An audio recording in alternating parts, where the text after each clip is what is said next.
الفلق سورة الفلق بسم الله الرحمن الرحيم en fuɗɗori inde allah huɓuɗo yurmede heerorɗo yurmede ƴette jullere nan ka jata kaw yaha yon miɗo molora jomirawo ceekol subaka ngol joɗeɗa e fe bone ko tagi joɗeɗa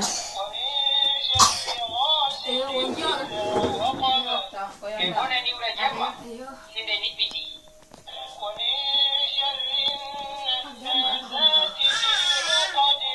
e bone rewɓe moccoɓe tutta e fini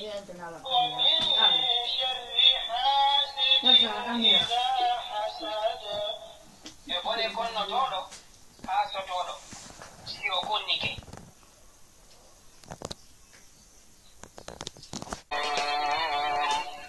si on laatiki e sikke e fee qur'anare nde min tellini ɗen e jiyaɗo amen on haray adde yeru cortewol gotol e mayre noddon seedeji mon ɗin wallidirteɗi ɗin o woori allah si on laatike gonguɓe awa si on huwali ɗum wuritode on hattanta huwugol ɗum haray rente e yiide nge huɓɓinir ɗum mo woni ɗinanama heɓerɓe ɓe awa wemlinirɗen gomɗinɓe ɓe golli golleji moƴƴi wonde maɓɓe let hiɓe mari naafoji ɗi ƴanɗi aljanna hino doga ley kuɓeji mum tanga woɓe arsikoya nder ton arsike dimɗe ɓe wi'a ko ɗum min arsikano ko adi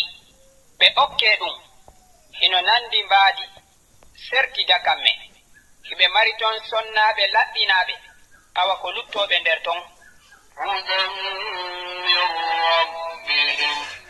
pellet allah hersirta piirgol misal tindol ko woni o foti siko ɓowngi ma ko woni dow maggi ɓen gomɗiɓe kan hino andi wondema pellet kongal goonga immorde ka joomi maɓɓe haray ɓen yedduɓe non hino wi'a e ko allah faati ɓe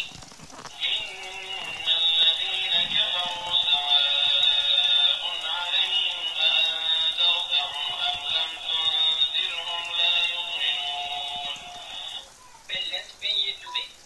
fi maɓɓe hino fota jertinɗaɓe o a jertinari ɓe o ɓe gomƴinta ختم الله على قلوبهم وعلى سمعهم وعلى أبصارهم غشاوة ولهم عذاب عظيم Allah nuti berde maɓɓe ɗen